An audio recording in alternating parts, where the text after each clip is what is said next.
Hello, everyone. Thanks for joining me again. I'm back, your movie guru, with another review. I am excited to bring you guys none other than Black Widow on this one. So it's got an astounding 81% positive score by the critics and a 92% score by the audience. But I would say all is not as it seems, and then we're going to get into this. Um, I'll give you straight off the bat, I gave it an 8 out of 10, but not necessarily what you might think. Um, I give it that rating, but not necessarily for what you might think it would be, depending on this film.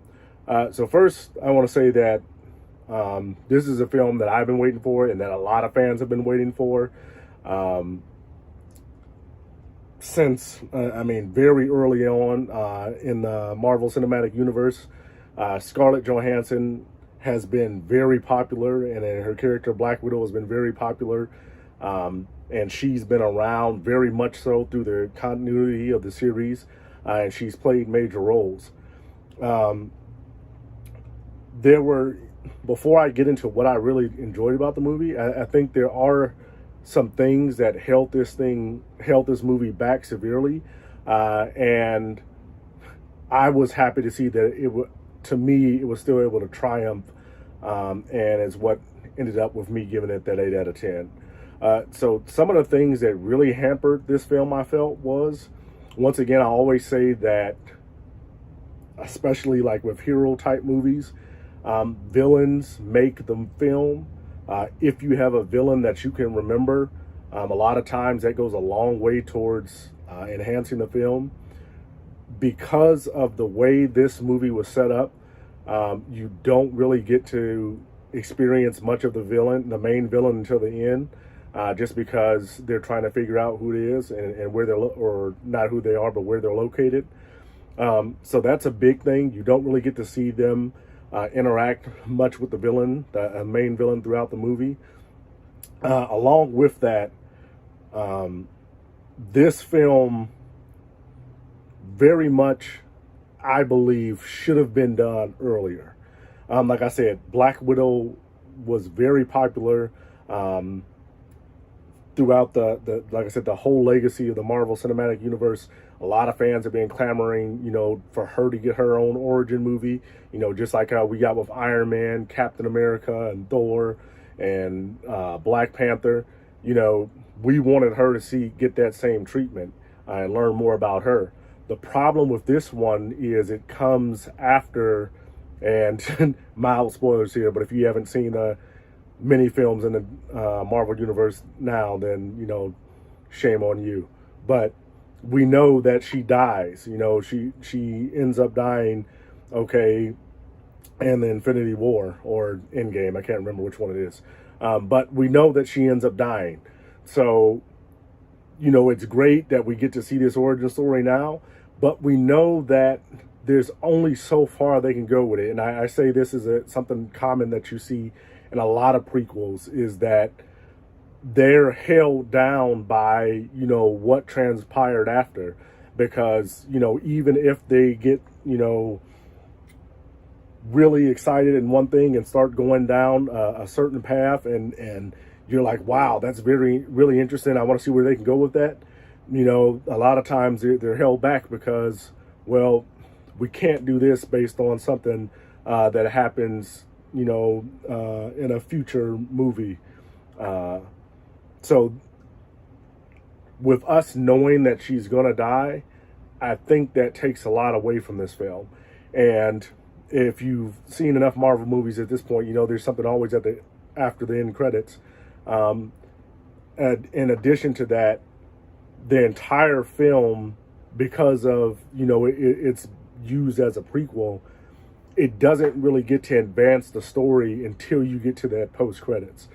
I think as big as a star as Black Widow has been, and as much as the fans have wanted to see this, it should have been done earlier, where we could have had, more excitement about, okay, what goes on, and then how that's going to affect things later.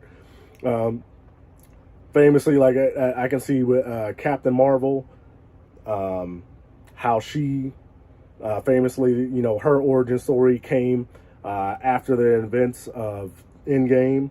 That I feel was a lot more understandable because she was a new character, someone they had just introduced, and it's not somebody that we had been wanting to see an origin story for so long a time.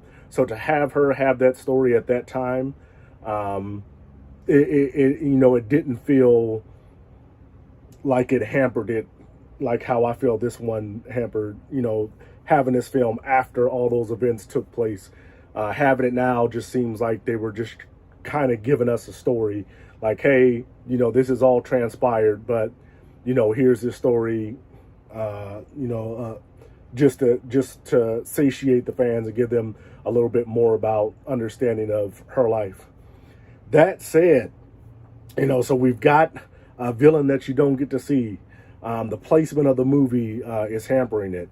A couple other things. I thought I did like, some of the fight scenes. I did like a lot of the fight scenes and things like that, some of the action scenes. But a lot of it didn't seem like something new, something that we hadn't seen in the other films. I would say that this one, it was most reminiscent, I think, of the Winter Soldier.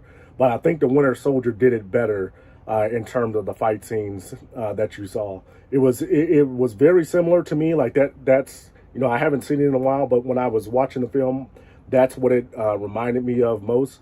But I think Winter Soldier did it better. So with all these things holding it back, how did it get an 8 out of 10? I would say, and it's one of the things that some people might criticize, is I think the human element of this film is what really brings this film up. So opposites Scarlett Johansson, they brought in Florence Pugh, who plays, her long lost sister. Then you've got Rachel Weisz and David Harbour, who plays her parents. And they take a considerable amount of time, and Marvel films do this. And I think it's great because you have to, especially for me, I feel you have to be invested in the characters for you to care what happens to them. You have to have some type of emotional investment. And this is one of the things that I lament that, this film had to come after, all these events of Infinity War have transpired, is that, they had to spend a considerable amount of time setting up and getting you to know these characters. So then, you would be invested in them and you care about the output of this film. It takes when you're watching this, you'll see, for a blockbuster superhero film, there's a lot of moments in this film that are slow. But in a lot of ways, those are the best moments of the film. Going into this movie, and I think a lot of fans are the same way. I don't think we thought we'd care about anybody and seeing anybody other than Scarlett Johansson. And sidebar, I'm a big Florence Pugh fan as of late, just after seeing her in Midsummer. I think she's a fantastic actress. And she absolutely, I think you'll hear this a lot. You see any reviews about the film, read any reviews, watch any reviews, you're going to hear a lot about Florence Pugh because she does a great job. Almost in a lot of cases, I'd say she steals the show. But having, in a lot of ways, getting back to it, the human elements of it, outside the superhero elements, a lot of those are the best parts of the film because, you really do get somewhat of a backstory and really do get to kind of unearth more about Black Widow than you thought that you were going to get when you first went in.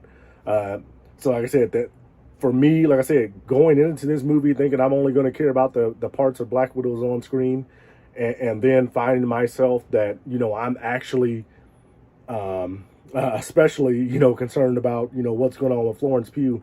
But then, with David Harbour's character and Rachel Weisz's character, and, I'm concerned about what's going on, and then wondering, if we might see them on later down the line.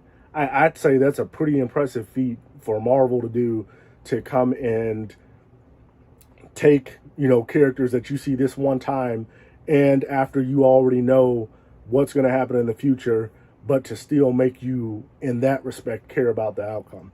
I think they did a really good job with that. That's it. That's my review. I have this film, I'd say, is not divided in the fact that it's gotten a lot of positive ratings, but I'd say it has been divided in the fact that a lot of the reviews have been all over the place as far as what people liked, what they didn't like, and what they got from what they saw. But that's what I think for this one. Let me know what you guys think. Hit the like button, hit the subscribe button. If you like what you see, write me a comment. This is a film that's definitely ripe for discussion. Love to hear what you guys have to say about this one.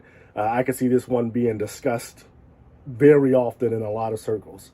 So that's what I got for this one. I know this one's long, but, you know, this movie really had to be unpacked. I'll catch you guys on the next one. Thanks.